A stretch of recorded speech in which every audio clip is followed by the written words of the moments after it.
ভাই কেকেআর এর এসআরএইচ কে দেখে কিছু শেখা উচিত আমি মনে করি।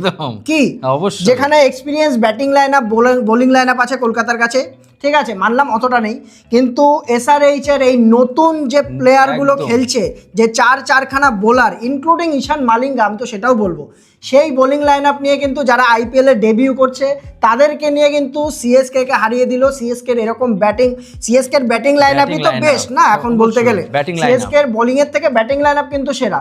সেই ব্যাটিং লাইন আপের এগেইনস্টে 194 রান ডিফেন্ড করলো, বোলিং এর জোরে কিন্তু এই ম্যাচটা জিতলো এসআরএইচ। আর অন্যদিকে বলতে গেলে আরসিবি হেরে গেছে ডিসির এগেনস্টে। ডেভিড মিলারের একটা ইনিংস কিন্তু ডিউ ছিল, আগের দিন 2 বলে 2 রান করতে পারেনি জিটির এগেনস্টে। এই ম্যাচে কিন্তু আজকের ম্যাচে একদম ডেভিড মিলার একা দাঁড়িয়ে থেকে এক ওভারে 15 রান, 2 6 মেরে কিন্তু 15 রান করে দিয়ে গেল। ডেভিড মিলার একদম আইপিএল এর জন্য তৈরি, যে আজকে সেই জিনিসটা বুঝিয়ে দিয়ে গেল, যত রানই থাকো। আগের দিনও প্রায় জিতিয়ে দিয়েছিল বলতে গেলে, আগের দিনও জিতিয়ে দিয়েছিল, একটা মিস্টেকে শর্ট টাইম যদি না নিত তাহলে তো আজকের ভিডিওতে আমরা দুটো ম্যাচ নিয়ে আলোচনা করব। আমরা টাইম স্ট্যাম্প দিয়ে দেবো, যদি আপনারা কোনো ম্যাচ পার্টিকুলারলি দেখতে চান টাইম স্ট্যাম্পে জাম্প করে ওখানেও যেতে পারেন আপনারা। তো আজকের ভিডিও শুরু করছি সবার প্রথমে এসআরএইচ এর ম্যাচ নিয়ে বলা যাক, এসআরএইচ আর সিএসকে এর ম্যাচ নিয়ে। তো এখন এসআরএইচ কিন্তু পয়েন্টস টেবিলে 4 নম্বরে পৌঁছে গেছে, ঠিক আছে। তো 5টার মধ্যে কিন্তু 3টে ম্যাচ জিতে বসে রয়েছে অলরেডি, 3টে ম্যাচ জিতেছে এসআরএইচ এই টিম নিয়ে। আর কলকাতা তুই ভাব যে এরকম সিমিলার টিম নিয়ে কলকাতা এখন কোথায় বসে আছে। আমরা কলকাতা নিয়ে বলবো না, এখানে বলতে চাইছি না, এসআরএইচ নিয়ে বলবো। আমার মনে হয় এই ম্যাচটার যে টার্নিং পয়েন্ট ছিল সেটা হচ্ছে সাকিব হোসেনের যে শিবম দুবের উইকেটটা ছিল এইটা, আর আরেকটা টার্নিং পয়েন্ট হচ্ছে যেটা হচ্ছে তোর আর নতুন যে চায়নাম্যান স্পিনারটা যে ও এসে যে শিবাং কুমার, ও এসে কিন্তু যে ডেভাল ব্রাভিসের উইকেট নিয়েছে, 0 রানে আউট করেছে, ওইটা কিন্তু এসআরএইচ এর মেইন টার্নিং পয়েন্ট ছিল। সবথেকে অবাক লাগে কোথায় বলতো, নতুন বলার ঠিক মতন দাড়িটাও গজায়নি, কতটা কনফিডেন্স দিচ্ছে এসআরএইচ ম্যানেজমেন্ট তাদের উপরে, যে তোমরাই আছো, এবার তোমরা চালাও, ঠিক আছে আমরা জানি না, এবার তোমরা চালাও, তোমরাই যা আছো। বাইরে কিন্তু হর্ষল প্যাটেল বসে আছে, লিভিংস্টন আজকে দরকার পড়েছে তাই নামতে হচ্ছে ব্যাটিং এর জন্য, নাহলে কিন্তু ওখানে আরো একটা প্লেয়ার রয়েছে দুবে কিন্তু বসে রয়েছে, হর্ষ দুবে বসে রয়েছে। তারপরে আরো কিন্তু প্লেয়ার রয়েছে, এক্সপেরিয়েন্স প্লেয়ার রয়েছে এসআরএইচ এর বোলিং লাইনআপে, কিন্তু খেলাচ্ছে কিন্তু এদের 3-4 জনকে। মানে সিএসকে যে ব্যাটিং লাইনআপ ছিল সেখানে যে এই ফেজে যে এসে হেরে যাবে, 96 রান কিন্তু চেস করতে পারলো, ক্রেডিট একমাত্র বলার। এখানে এই বছরও এসআরএইচ জিতে বসে রইলো। সঞ্জু স্যামসন যা বোঝা যাচ্ছে সিএসকে এর দিক থেকে, সঞ্জু স্যামসন যদি সিএসকে তে না খেলে সিএসকে ম্যাচ জেতা কিন্তু খুব মুশকিল। গত 2খানা ম্যাচ পরপর জিতে আসছে, 2খানা ম্যাচে একটাতে 100 একটাতে হাফ সেঞ্চুরি প্রায়। তো সঞ্জু স্যামসনের কিন্তু যেদিনই পারফর্ম করবে না সিএসকে কিন্তু অবস্থা টাইট, যেখানে ডেভাল ব্রাভিস বল, শিবম দুবে বল, এরা কিন্তু টিমের মধ্যে রয়েছে অলরেডি।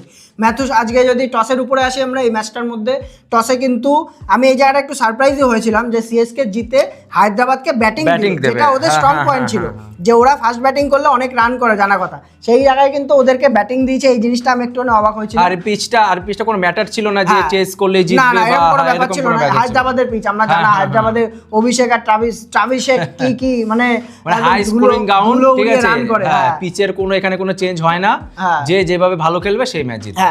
তো টিমের মধ্যে চেঞ্জেস বলতে গেলে সিএসকে তে কিছু করার নেই, একটা ফোর্স চেঞ্জ করতে হয়েছে, সেটা হচ্ছে খালিল ছিল না, খালিল কিন্তু পুরোপুরি রুলড আউট হয়ে গেছে। খালিলের জায়গায় আগের দিন আকাশ মারওয়ালকে নিয়েছে, কিন্তু খেলাই নিয়ে ম্যাচের মধ্যে খেলিয়েছে কাকে, মুকেশ চৌধুরী। একটা এই আগের বছর কিন্তু চান্স পায়নি 2 বছর ধরে, তার আগে নিশ্চয়ই মনে আছে আপনারা, যেই বছর 2023-এ সিএসকে চ্যাম্পিয়ন হলো সেই বছর কিন্তু মুকেশ চৌধুরী এসে ভালো উইকেট পেয়েছিল। তো মুকেশ চৌধুরী আজকেও সেই খেলাটাই দেখিয়েছে বলতে গেলে, মুকেশ চৌধুরীকে নিয়েছে, ম্যাথু শটকে নিতে হয়েছে, টিমের ব্যালেন্সের জন্য কিছু করার নেই। সবার প্রথমে এসআরএইচ এর ব্যাটিং এ আসলে অভিষেক শর্মা, আমি তো একটা জিনিস শুনে অবাক হলাম যে অভিষেক শর্মা যে আজকে 15 বলে হাফ সেঞ্চুরি করেছে, এখন এইটা এসআরএইচ এর বলে সবথেকে ফাস্টেস্ট হাফ সেঞ্চুরি ছিল। কি বলিস? হ্যাঁ বাপরে, 15 বলে, এর আগে 16 বলে অভিষেক শর্মার নামে, 16 বলে আরো 2খানা রয়েছে সেটা ট্রাভিস হেডের নামে, কিন্তু মানে এসআরএইচ এর হয়ে অভিষেক শর্মা কিন্তু 15 বলে 50, সেটা এসআরএইচ এর ফাস্টেস্ট 50 ছিল। অভিষেক শর্মা ব্যাপক স্টার্ট দিল, ট্রাভিস হেড কিন্তু ফর্মে দেখা যাচ্ছে না, এখন অবধি ফর্ম খুঁজে পাইনি, একটা ম্যাচ বাদে আর খেলতে পাইনি সেরকম। অভিষেক শর্মা যখন টিকে যাবে, যখনই মনে কর খেলে ফেললো, তো এসআরএইচ বেড়া পার হয়ে যায় পুরো একদম। মানে সেটাই তো, সেই আবার সেই দেখা যাচ্ছে কি পাওয়ার প্লে যেত, ঠিক আছে, ম্যাচ যেত, তার মানে কি পাওয়ার প্লেতে সেই ওদের যে ধারাবাহিকতা ছিল, মানে 72 মনে হয় 6 ওভারে 72, মানে ওদের ওটা এখন রিকোয়ার্ড ভাই, মিনিমাম 70 না করলে ম্যাচ জেতা খুব মুশকিল যে কোনো টিমের, মানে এই মানে হাই স্কোরিং যে গ্রাউন্ডগুলি হয়। আর এসআরএইচ এর কি দেখা যায় বলতো, এসআরএইচ এর ক্ষেত্রে বিশেষ করে Abhishek Sharma, Travis Head, Heinrich Klaasen, এই বছর নীতিশ কুমার রেড্ডি ভালো খেলছে বলে তাই, নালে কিন্তু সেরকম কোনো মানে এক্সেপশনাল পারফরম্যান্স নেই, মানে ব্যাটিং ও কন্ট্রিবিউট আছে, বোলিং ও কন্ট্রিবিউট, এর জন্য টিমটা কিন্তু একটু ব্যালেন্স পাচ্ছে। চারজনের উপরেই পুরো দাঁড়িয়ে আছে, আর মিডলে কোথায় আর সালিল আরোরা, ও এসে রান করবে, অনিকেত বর্মা, ওর থেকে কি ভরসা করবি তুই? কিছু নেই। তারপরে তো চলে আসে অলরাউন্ডার না, মেইনলি বোলার শিবাং কুমার, এরা চলে আসে, তাহলে কে আছে? আর লিভিংস্টোন কাজে নামিয়েছে 17 নম্বর লিভিংস্টোন, ওই যে এরকমই আজ 18 নম্বর ওভারে যদি হেনরিক ক্লাসেন আউট হতো, তাহলে কিন্তু ওখানে লিভিংস্টোনকে নামাতো না। তো ওরাই খেলছিল। হেনরিক ক্লাসেন ভাই এইবার স্বপ্নের ফর্মে রয়েছে, প্রত্যেকবারই থাকে হেনরিক ক্লাসেন, ফর্মেই থাকে সব সময় বলতে গেলে। তো এই বছর কিন্তু একটু স্পেশাল ভাবে ফর্মে রয়েছে, যার জন্য কিন্তু এসআরএইচ প্রত্যেক ম্যাচে মিনিমাম 30 রয়েছে, এই ম্যাচে 59 রয়েছে, ঠিক আছে। তো ওই যতক্ষণ টিকে ছিল পুরো রান একদম 10 রান করে যাচ্ছিল, আরও রান হতো যদি ও টিকে যেত, কিন্তু মেন মানে এন্ড টাইমে এসে পুরো 17 নম্বর ওভারে এসে 18 নম্বর ওভারে এসে আউট হয়ে গেছে। লিভিংস্টোনকে নামিয়েছিল যে কাজের জন্য, সেই কাজে সফল হয়নি। সালিল আরোরা ছিল অপোজিটে, নীতিশ কুমার রেড্ডি আর টুকটাক খেলে গেছে আর কি, যাই হোক। তো 194 অবধি ওরা পৌঁছাতে পেরেছে। আর এসআরএ আর যে সিএসকে সেই হিসেবে কিন্তু রান কম, হ্যাঁ সেই হিসেবে রান কম, হ্যাঁ সিএসকে এর অনুযায়ী কিন্তু ঠিকঠাকই ছিল, হ্যাঁ সিএসকে অনুযায়ী ঠিকঠাকই ছিল। তো সিএসকে এর বোলিং কিন্তু ভালো হয়েছে আজকে বলতে গেলে, কারণ তুই দেখ ওখানে আনশুল কাম্বোজ তো এত ভালো বল আমরা করতে দেখিনি এই বছর, কিন্তু এসে ওপেনিং স্পেল বল বা হচ্ছে ডেথ ওভারে বিশেষ করে 2 রান দিয়ে গেছে একটা ওভারে এসে, আউট হওয়ার পর ওপেনিং স্পেল মানে ম্যাথু শট করেছে, ম্যাথু শটকে তো ধুয়ে দিয়েছে একদম অভিষেক শর্মা, একটা ওভারের মধ্যে 4-4-4-4-6 একদম। তারপরে হচ্ছে তোর মুকেশ চৌধুরী একটা ফান ফ্যাক্ট বলছি আমি, 2 ওভার করেছে, 15 রান দিয়েছে। লাস্ট 2 ওভারে কিন্তু লাস্ট ওভারে মানে সেকেন্ড ওভারে লাস্ট 2 ওভারে 2 উইকেট নিয়ে গেছে, মানে অনেক হ্যাটট্রিক। ওকে আর বলই করায়নি, 2 ওভারে 15 রান দিয়েছে, তাও ওকে বল করায়নি। মানে কি যেখানে ম্যাথু শটকে কিন্তু 3 ওভার করিয়েছে। আমার যেখানে যেই বোলারটা আমাকে রেজাল্ট দিচ্ছে, আমি তাকে কেন বল করাবো? কিছু এই বছর কিছু ক্যাপ্টেনশিপের মনে হয় মাথা পুরো মানে পাগল হয়ে গেছে, বুঝলি তো। তার উপর দিয়ে তো ওভারটার্ন যে 3 উইকেট পেয়েছে, এগুলো তো বোনাস সিএসকে এর জন্য। ও তো ওভারটার্নকে তো এইভাবে রেট করেনি, ওরা ঠিকঠাক ফিনিশার হিসেবে করেছে, বল করে দেবে মিডল ওভারে, ক্যামেরন গ্রিনের মতো। আবার নামটা তুললাম, ঠিক আছে, কিছু মনে করবেন না, গালি দেবেন না, ঠিক আছে। তো ওভারটার্ন হচ্ছে ওরকম, সেখানে 3 উইকেট দিয়ে যাচ্ছে ও, আর কত চাই সিএসকে? তার মানে কিন্তু রানটা আরো কম হতো, হ্যাঁ রান আরো কম হতো যদি মেন খালিল থাকতো, রান আরো কম হতো। খালিল তো নেই এখন, কিছু করার নেই আর। তো সিএসকে এখানে এটা বোলিং ছিল। আর ব্যাটিং এর উপরে যদি আসি আমরা, সিএসকে আয়ুষ মাত্রে ভাই কি ফর্মে রয়েছে আয়ুষ মাত্রে এই বছর, দারুণ, প্রত্যেকটা ম্যাচে ভালো খেলে দিচ্ছে, প্রত্যেকটা ম্যাচে। সঞ্জু স্যামসন ফ্লপ করে গেছে, ঋতুরাজ গায়কোয়াড় এই বছর পুরো বাতিলই একদম। আমার কিরকম মনে হচ্ছে বলতো, ঋতুরাজ গায়কোয়াড় আর আজঙ্কে রাহানে, আবার সেই নামটা তুলছে, নামটা তুলতে লাগছে বারবার, একই ক্যাটাগরিতে পড়ে গেছে, একই ক্যাটাগরি, সিমিলারিটি, ক্যাপ্টেন আর ফ্লপ ব্যাটার দুজনে। তাও রাহানের 2খানা ইনিংস আছে, আর ইয়ের তো তাও নেই, ঋতুরাজ গায়কোয়াড়ের তাও নেই। তো এখানে দায়িত্ব নেওয়া উচিত ছিল ঋতুরাজ গায়কোয়াড়ের। প্লাস হচ্ছে সঞ্জু স্যামসন আউট হওয়ার পরে আর কে আসলো, তোর রয়েছিল তোর ম্যাথু শট, ভালো ইনিংস খেলে গেছে, একটা বলে তো মার খেয়ে গেছে, সরি বলে মার খেয়ে গেছে, 30 বলে 34 রান, হ্যাঁ ব্যাটে ভালো ইনিংস খেলে গেছে। তারপরে হচ্ছে তোর সারফরাজ খান টুকটাক খেলে গেছে, যেরকম খেলে 19 বলে। তো শিবম দুবেকে, ডেভল ব্রাভিসকে কিন্তু এখানে দায়িত্ব নিতে হতো, যেটা ওরা নিতে পারেনি। একসময় তো সিএসকে পুরো 194 চেস হয়, আরামসে চেস। একসময় সিএসকে পুরো একদম যেরকম পজিশনে ছিল, আমার মনে হচ্ছে 2-3 বার আগে থাকতে ম্যাচ জিততো। হ্যাঁ তাহলে 10 রান করেছিল পুরো। আমি 11 ওভারে না 12 ওভারে খেয়াল ছিল 123 রান ছিল, তাহলে 10 রান করে পুরোপুরি ছিল। যখন 15 ওভারে 150 রান ছিল, উইকেট একটা বেশি ছিল, ম্যাথু শট যখন খেলছিল, তাহলে সিএসকে এর ম্যাচ কিন্তু জেতার ম্যাচ ছিল। 194 চেজ হয় আর ভাই, আর আজকালকার টি20তে 194 রান চেজ হবেই হবে, তা আবার হায়দ্রাবাদের মতো গ্রাউন্ড যেখানে, অবশ্যই। তো ওইখানে ফেল করে গেছে। শিবম দুবের উইকেটটা বললাম মেন উইকেট ডেভল ব্রাভিসের ছিল, লাস্টে আর কে বাকি ছিল? তুই সিএসকে ব্যাটিং ডেপথ বল, 5 উইকেট পড়ে যাওয়ার পরেও শিবম দুবে আর হচ্ছে তোর ম্যাথু শট, এই দুজন ব্যাটিং করছিল, তাহলে ভাব। তারপরে ওভারটার্ন ছিল এখনো, অঞ্চল কাম্বোজ এসে লাস্টে মারছে শেষ ম্যাচ, ভাব। তবে তোর এসআরএস এর তারিফ করতে হবে, তো শিবম দেবের উইকেটটা, হ্যাঁ ওটা তো যেটা হচ্ছে বলছি সাকিব হাসান, হ্যাঁ সাকিব হাসান নিয়ে গেছে, সাকিব হোসেন নিয়ে গেছে। হ্যাঁ, হোসেন, তো যাই হোক এরা এই তারপরে হচ্ছে শিবম কুমার ভালো ওভার করে গেছে, 3 ওভারে 18 রান দিয়ে 1 উইকেট তুলে নিয়ে গেছে। প্রফুল হিঞ্জে কিন্তু 3 ওভারে 54 রান খেয়েছিল আজকে। তারপরে দেখ তারপরেও ভরসাটা দিয়েছে, দেখ 3 ওভারে 54 রান এটাই খাচ্ছে, তো, যে অবশ্যই। আইপিএল এর ইতিহাসে সেকেন্ড ম্যাচ খেলছে যার 3 ওভারে 54 রান খাওয়ার পরেও তাকে লাস্ট ওভার বল করতে দিয়েছে, ঠিক আছে। যখন 18 রান বাকি ছিল, 18 রান বাকি ছিল, হ্যাঁ এটা কিন্তু ঈশান কিষানের পুরোপুরি ক্রেডিট দিতে হবে এখানটায়।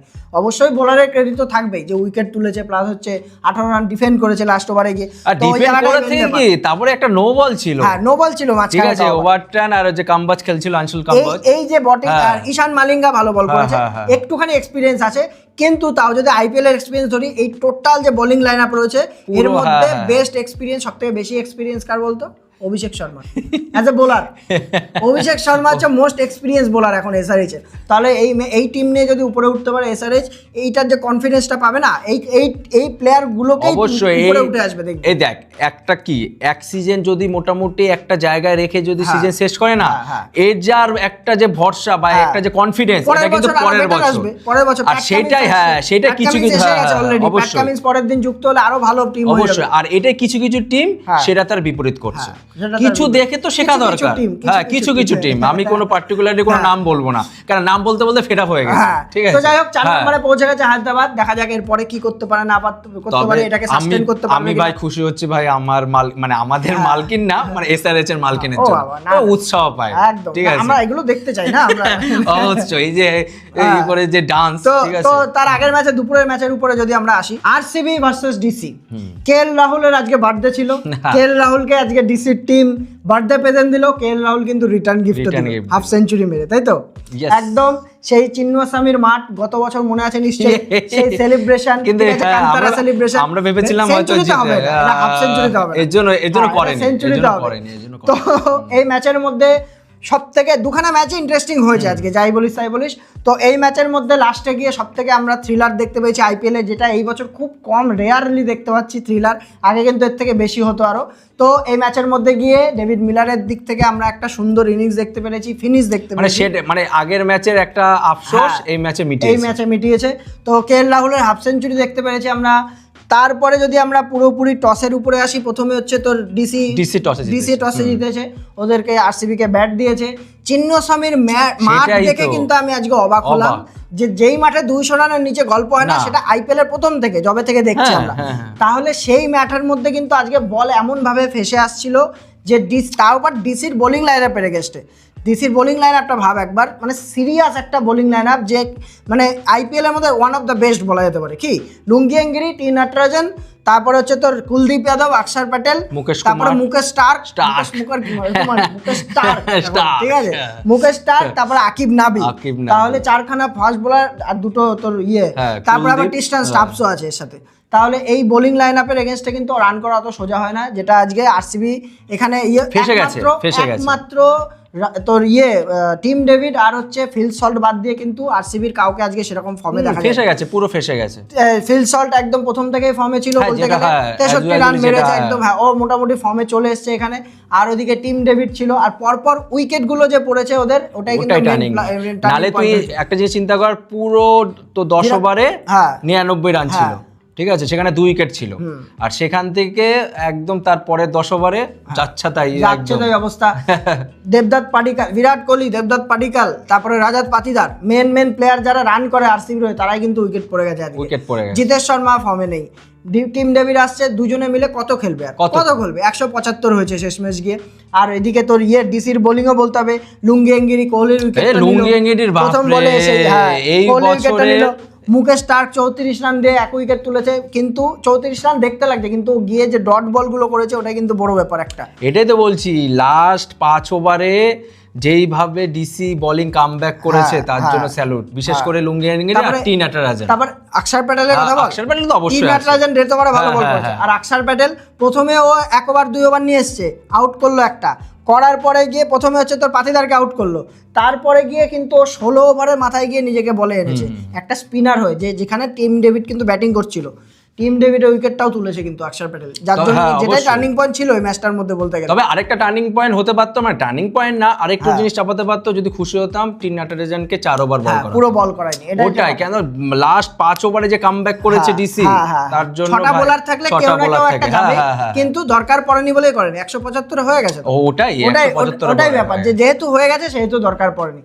আর হচ্ছে তারপরে যখন বলে আসে আরসিবির ভুবনেশ্বর কুমার, আজকে আমরা ভুবনেশ্বর কুমারের স্কিল কাকে বলে সেটা দেখতে পারলাম। সেই ওল্ড ভুবনেশ্বর কুমার 3টা উইকেট 2 ওভারের মধ্যে ডান।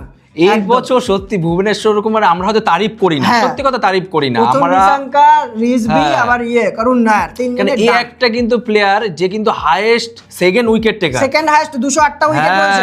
তাও আবার কি, তুই একটা জিনিস ভাব, জাসপ্রীত বুমরার পরে যদি, পরে বলবো না আমি, অবশ্যই সমান সমান বোলার থেকে দেখে যে কোনো চোখ বন্ধ করে তুই বিশ্বাস করতে পারিস কম ইকোনমি রেট দিয়ে উইকেট পাক না চেক দেবে। আমার তো মেন টি20 তে ওটাই, বল চেক দেওয়া, রান চেক দেওয়া, ইকোনমি কম ইকোনমিতে বোলিং। আইপিএল এ 19তম সিজনে 200 উইকেট, একটা পেসার, মানে পেসার হাইয়েস্ট উইকেট টেকার। সেখানে দেখ, আমি একটা স্পিনারকে যেরকম চাহাল আছে, কুলদীপ আছে, তারপরে হচ্ছে ধর আরো 2-1জন ছিল, স্পিনার পাবে কেন, আছে পীযুষ চাওলা আছে, সুনীল নারিন আছে, চাহাল তো এমনি হাইয়েস্ট উইকেট টেকার। দেখ এটাতে কিন্তু শক হওয়ার কিছু নেই, কারণ এটা পাবেই, ঠিক আছে, কিন্তু একটা পেশার যে এত সুন্দরভাবে কন্টিনিউ, তার জন্য তারপরে আরসিবি ভুলটা কোথায় হয়েছে, আরসিবি দেখ 2টো ওভার করলো প্রথমে, 2টো ওভার করে 9 রান দিয়ে 3টে উইকেট তুলে নিয়ে গেল। তারপরে 3 নম্বর ওভারটা কেন আনেনি ওই জায়গাটায়, যখন ইনিংস বিল্ড করছে, যখন ট্রিস্টান স্টাবস আর কেএল রাহুল, একটা উইকেটই দরকার ছিল ওই জায়গাটা। কেএল রাহুল 50 রানের উপরে খেলে দিয়ে গেছে, ট্রিস্টান স্টাবসও 50-60 রানের উপরে খেলে দিয়ে গেছে। তাহলে ওই জায়গাটা যদি ভুবনেশ্বর কুমারকে 3 ওভার, আমি 4 ওভার, পুরো 4 ওভার করাতো, যে উইকেট পাচ্ছে, যে উইকেট তুলে দিচ্ছে, তাকে বল করালো না কেন? ওই জায়গাটা কিন্তু কিছু বললাম তো, কিছু মোমেন্ট আছে না, হয়তো গলতি না, কিন্তু হয়ে যায়, ঠিক আছে। কেন রাজাত পাতিদার কিন্তু এই বছর, আগের বছর থেকে এই বছরে কিন্তু আরো বেশি ভাবে নিজেকে করেছে ক্যাপ্টেনশিপে, আমি ওইটাই ডিসঅ্যাপয়েন্ট হলাম, ওইটাই আর কি, ও হয়ে যায় মাঝে মাঝে। আর ডিসিতে প্রথম উইকেট পড়ে যাওয়ার পরেও কেএল রাহুল সামলে নিয়েছিল একদিক থেকে। ট্রিস্টান স্টাবস যে কত বড় একটা ভরসাযোগ্য প্লেয়ার, সে কিন্তু প্রত্যেকবার দেখাচ্ছে। গত বছরও আরসিবির বিরুদ্ধে দেখিয়েছিল, এই বছরও কিন্তু এই ম্যাচটার মধ্যে ম্যান অফ দ্য ম্যাচ পেয়েছে, well deserve by man of the match KL রাহুলের থেকে, আমি মনে করি। তোর ট্রিস্টান স্টাবস একা বাঁচিয়ে নিয়ে গেল, কিন্তু লাস্টে গিয়ে ম্যাচ ঝুলে গেছিল, থ্রিলারে পরিণত হয়ে গেছিল ওইখানটায় অক্ষর প্যাটেল রিটায়ার হওয়াতে, নালে কিন্তু আরো ম্যাচটা আগে যেত। অক্ষর প্যাটেল তো ভালো খেলছিল, ফর্মে ছিল। তো ওই জায়গাতে গিয়ে ডেভিড মিলারের জাদু দেখা গেল আবার। ডেভিড মিলার সেই ওল্ড গুড ডেভিড মিলার, আগের দিনে যে ম্যাচটা জিততে পারেনি 2 ম্যাচে 2 রানে 2 বলে, এর আগে কিন্তু মানে পরপর 2টো ম্যাচ খুব ক্লোজই হেরেছে, ঠিক আছে, কিন্তু এইভাবে যে ভাই ডেভিড মিলার কিন্তু ফিনিশ করে দিল, 2খানা 6 একদম টানিয়ে 2 বলে। এইজন্য আমাদের কোনো আফসোস না, আমাদের কেন, মানে আরসিবি ফ্যানের হয়তো আফসোস হওয়া উচিত না। তুই আরসিবি ফ্যান, খেলাটা দেখে মজা পেয়েছি ভাই। ডেভিড মিলার আগের দিন এত আফসোস করছিল, আমার নিজেরই খারাপ লাগছিল। যাই হোক, ওই ম্যাচে আফসোস হয়েছে, মানে পেন্ডিংটা এটাকে পুরো একদম ক্লিয়ার করে দিয়েছে। তো এখন যা পয়েন্টস টেবিল দাঁড়িয়েছে, শেষ ম্যাচ গিয়ে 4 নম্বরে দিল্লি চলে গেছিল, ওকে আবার ধাক্কা মেরে এসআরএইচ 4 নম্বরে চলে গেছে, 2 আরসিবি রয়েছে। তো দেখা যাক এরপরে